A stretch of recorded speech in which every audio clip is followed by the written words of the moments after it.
Alors, on se retrouve enfin pour cette dernière partie du Portal Gun.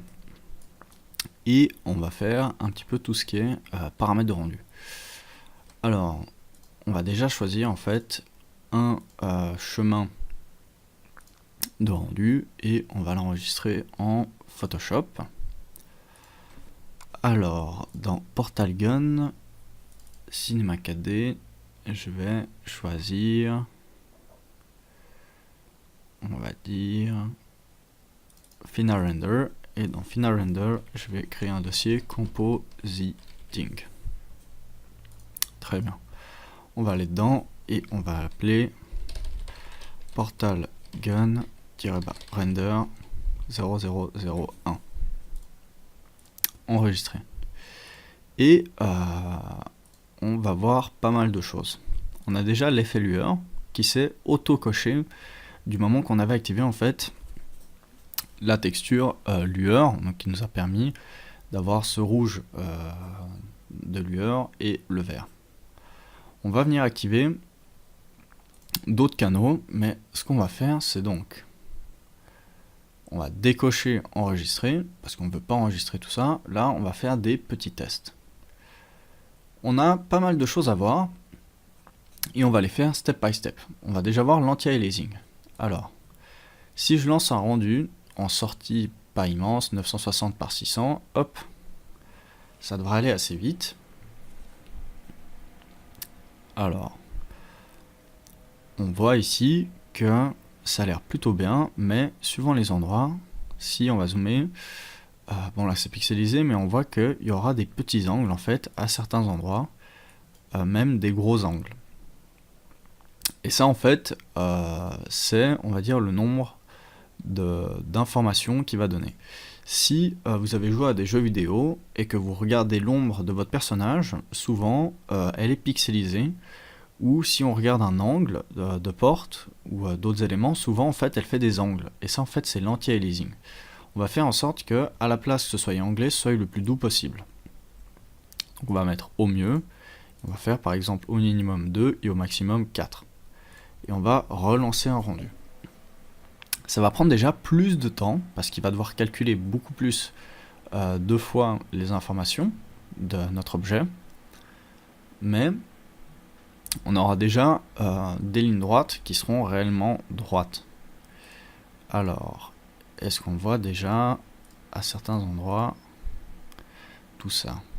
Alors,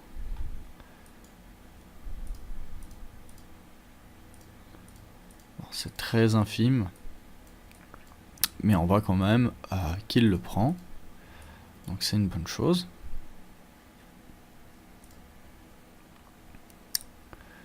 Très bien. Ensuite, dans lueur, on n'a rien à faire. On va peut-être baisser quand même intensité externe, rayon. On va encore baisser, voir si... oula, 50. On va mettre 25 directement. 25, hop. Et ici, on va le diviser par 2. 25 et 125. 25 et hop, 125. Très bien. On va relancer un rendu, voir à quel point ça change. Donc là, les rendus, c'est vraiment petit à petit et comprendre qu'est-ce qui sert à quoi. Donc l'anti-aliasing, c'est, bah voilà, là on le voit, on le ressent très bien. Si on regarde de cette image à celle-ci, on voit ici le haut, il est très brouillon, vraiment cette ligne solide, hein, donc pas la lueur, ici elle est assez brouillon. Et si on redescend, hop, on voit qu'elle devient beaucoup plus droite. Ici elle est vraiment beaucoup plus douce. Donc c'est ça l'anti-aliasing. Ensuite, pour ce rendu là, on a baissé la lueur, donc on va devoir attendre qu'il finisse de tout calculer. Ça prend toujours un petit peu de temps.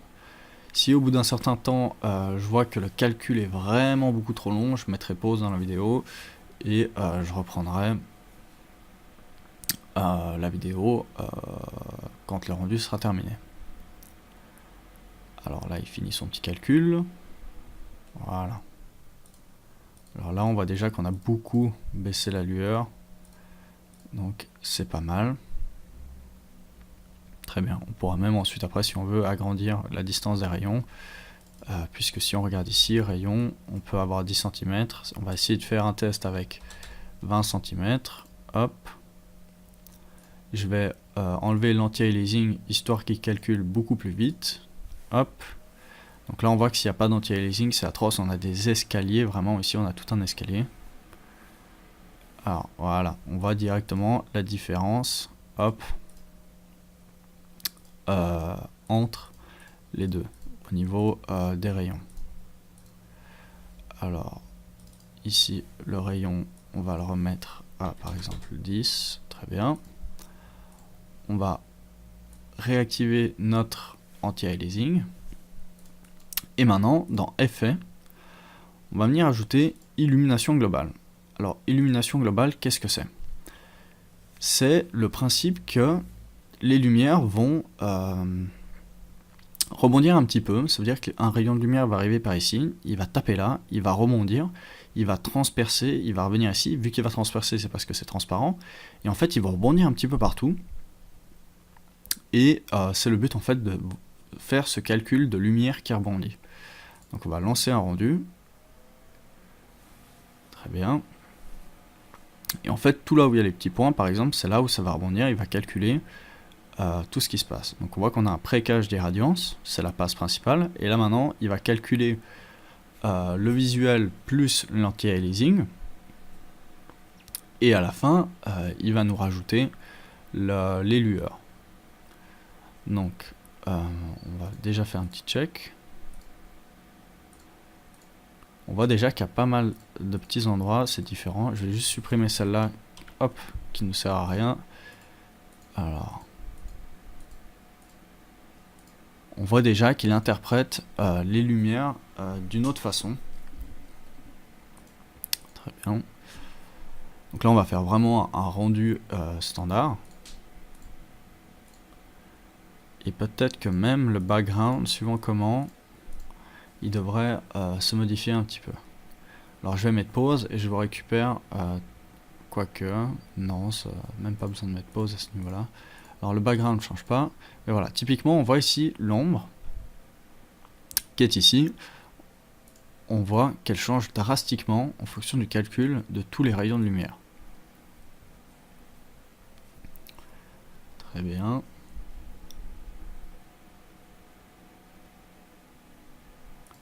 Hop.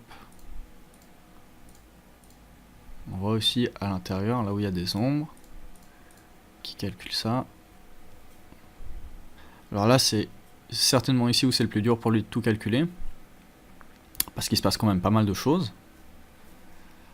Alors, ça y est, il a fini. Et donc dans l'illumination globale, on voit qu'on a déjà pas mal de possibilités, d'outils, etc. On va pas se préoccuper de grand chose, on va voir en tout cas le canal général ici, qui nous propose pas mal de choses. Par exemple, extérieur aperçu, ciel physique, non. On a un extérieur image HDR, ça pourrait peut-être nous intéresser. Ici, on a d'autres options, etc. Donc, on va en essayer quelques-unes. La première qu'on a essayé, nous, c'était la par défaut. Donc, on va essayer, par exemple,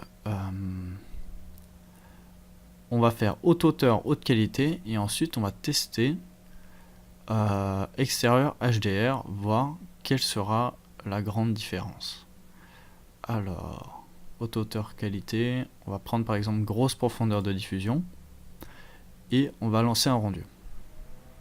Donc là on voit que par rapport à avant, tous les petits points etc, ça a déjà pas mal changé. Il va faire le plaquage de la lumière, la prépasse de cache d'irradiance, et là on voit qu'il a déjà plus de passes à faire. Avant il en avait qu'une, mais là vu qu'on a changé les paramètres de rendu, il doit déjà calculer beaucoup plus de passes.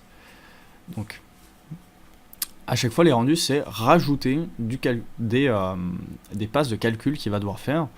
Donc les rendus c'est vraiment des calculs mathématiques que le software va établir. Alors, on voit que la différence est minime, mais il se passe quand même quelque chose. Alors je vais mettre pause et je vous retrouve à la fin du rendu. Très bien, donc on se retrouve à la fin du rendu. on voit que certains angles, ils les interprètent différemment. Donc les ombres ici, tous les rebonds qui sont passés, hop, on voit qu'ils les interprètent d'une autre manière. Je vais juste modifier un petit peu ça. Hop, ça, je vais agrandir. Ici, je vais déplacer, histoire qu'on puisse avoir les temps de rendu. Donc on voit qu'on est passé, si on fait toutes nos images, de 21 secondes, 3 secondes, 10 secondes, 1 minute 6, 1 minute 6, 1 minute 49, et là 1 minute 43.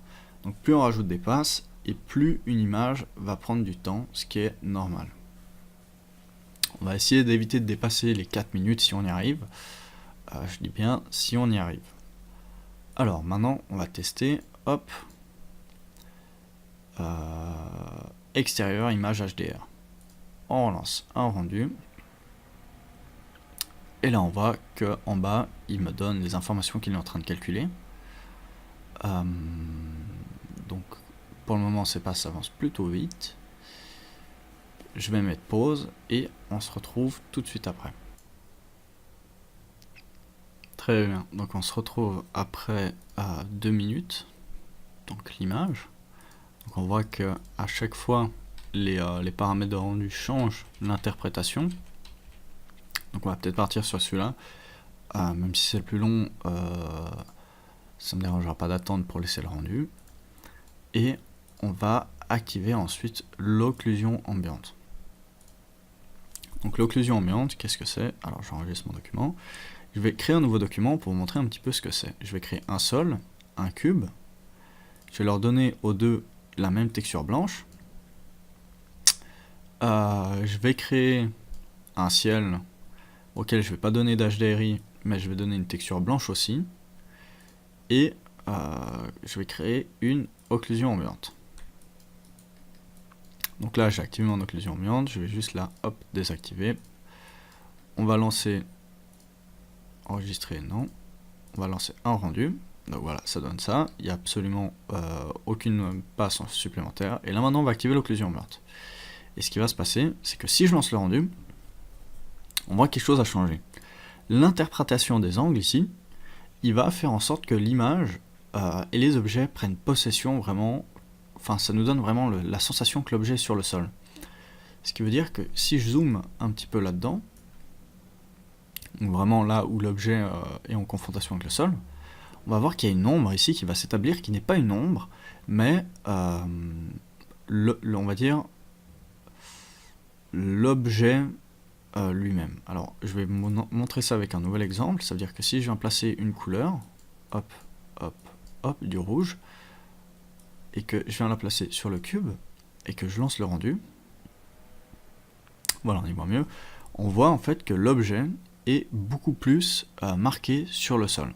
On a ces ombres ici qui donnent vraiment une impression de présence à l'objet, pour faire simple. Et hop, si là je l'ai désactivé, on voit vraiment une grosse différence. Donc on va faire en sorte de garder ça. On va activer, hop, l'illumination globale aussi. Illumination globale, très bien. On va juste placer une petite light qu'on va placer par ici. Très bien. Hop, je vais zoomer sur mon cube. Dans l'angle ici. Et je vais lancer le rendu. Alors, ça veut dire que là, on avait juste l'espèce de présence marquée de l'ombre. Et là, on a l'illumination globale en plus. Je vais désactiver cette couleur rouge pour la remplacer par le blanc d'avant. Voilà, alors quelle est la différence? Là, on se rend compte en fait que l'illumination globale, elle va venir taper, tac, cet angle-là, s'imprégner d'un petit peu de couleur rouge et venir taper ici, à chaque fois un petit peu partout. Et c'est pour ça en fait que là, le sol paraît blanc, et ici, ici, on dirait qu'il a un petit peu cette couleur rouge. Donc si je dézoome, hop, et qu'on a tout l'objet, je fais une fois le rendu en blanc. Très bien, maintenant j'active le rouge pour l'illumination globale et que je relance mon rendu. Là on voit, hop, on a vu cette passe ici. Je vais le relancer, ça va très vite, mais on voit ici, hop, les rebonds rouges. Tout autour là. Donc, C'est pour ça qu'on active l'illumination globale pour les rebonds de couleurs, on va dire, par rapport à la lumière, et l'occlusion ambiante pour avoir cette espèce d'ombre marquée au sol, comme quoi l'objet est réellement présent. Je peux quitter le document, ça ne sert à plus rien, j'enregistre celui-là, je repars sur les paramètres rendus, j'ai l'occlusion ambiante, l'illumination globale, mon accélérant image HDR qui va prendre pas mal de temps, et l'occlusion ambiante ici. Très bien. Là on voit qu'on a des options, longueur de rayon maximum, etc. Ça peut être intéressant de vérifier ça. Par exemple, si je repars dans un nouveau document, je vais recréer la même scène qu'avant, avec une lumière.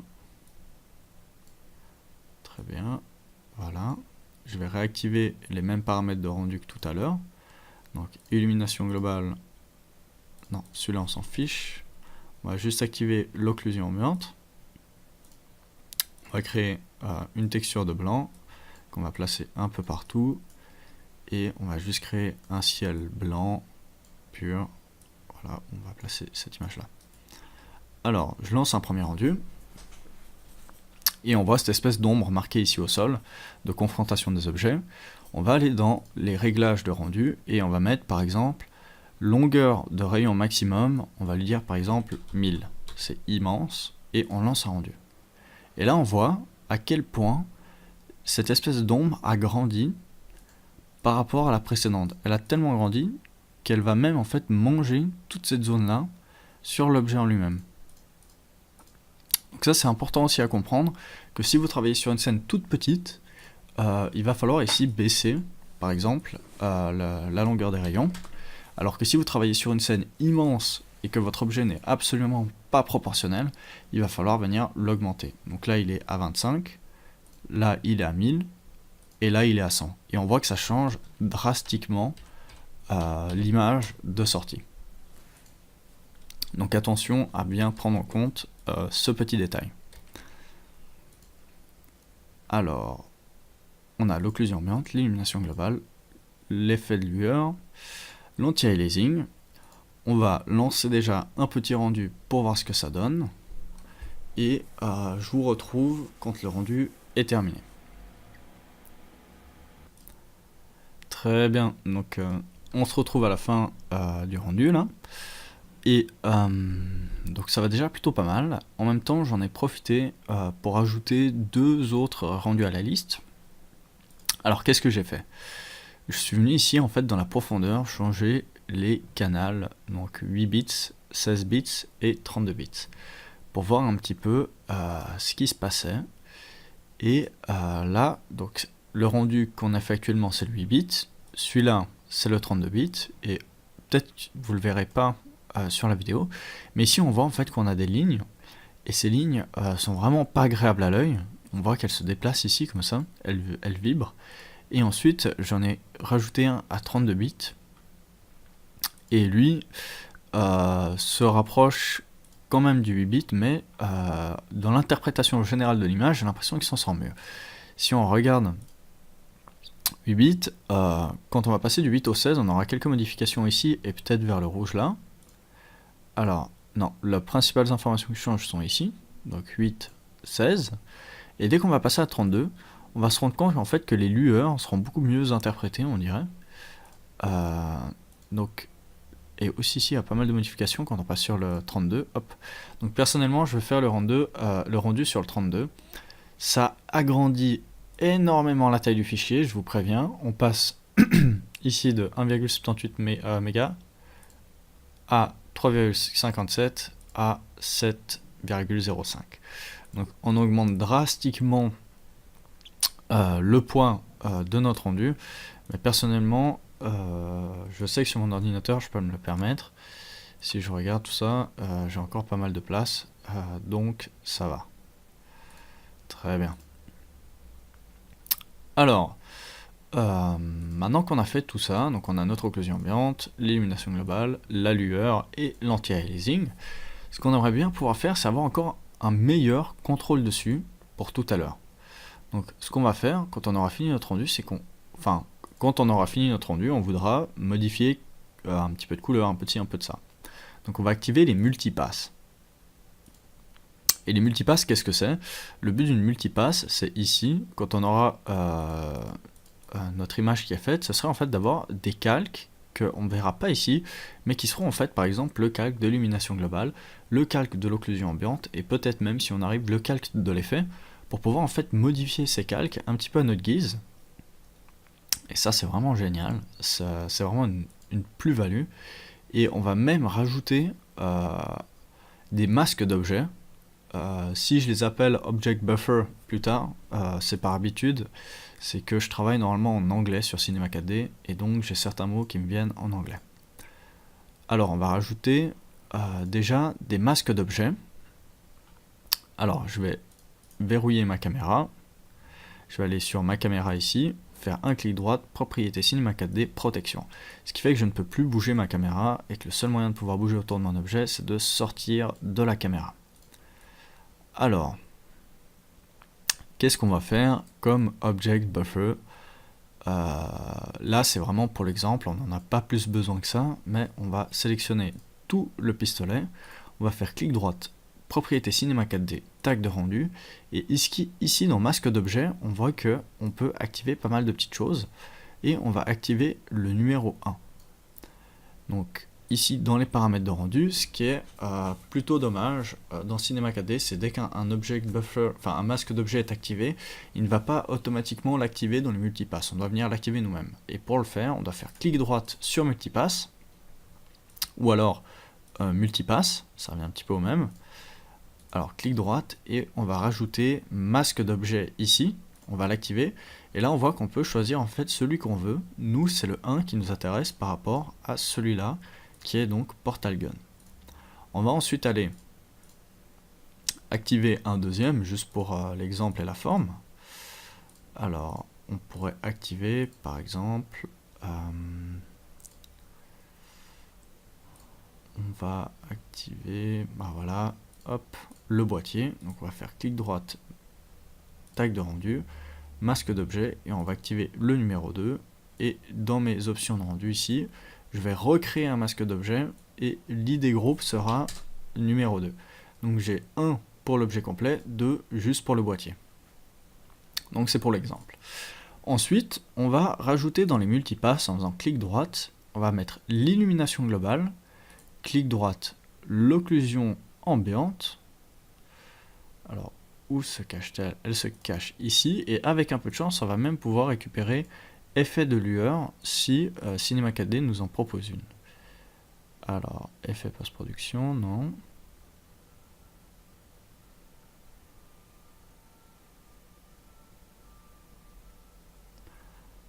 Alors, je ne crois pas qu'il nous en propose. Ce serait peut-être illumination, mais je suis pas sûr. Donc, dans le doute, on va pas l'activer. Très bien. Et là maintenant, depuis qu'on a activé les multipasses, on voit qu'il se passe quelque chose ici qu'on n'avait pas avant.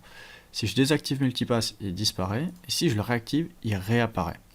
Et ça en fait, c'est où seront enregistrés nos multipasses. Donc on va activer le canal enregistré pour pouvoir aller sur le chemin d'accès ici, et j'aimerais qu'il soit enregistré au même endroit, donc je vais faire CTRL-C, CTRL-V, et à la place de render, je vais l'appeler render-bas passes. Voilà. Enter. Et là, normalement, on a tout qui est paramétré. On va décocher enregistrer, et sur la sortie, on va faire un tout petit rendu qu'on va encore diviser par 2 en 480 par 300 pour qu'on puisse voir un petit peu ce qui se passe quand on aura le rendu ici au niveau des passes. Alors, là normalement quand vous faites votre rendu, vous êtes sur historique. Si on clique sur information, on a quelques informations. Par exemple, voilà, cette image est en RVB, donc rouge, vert, bleu, c'est-à-dire les couleurs web, et non pas d'impression. Si on aimerait imprimer, il faudrait les placer en CMJN.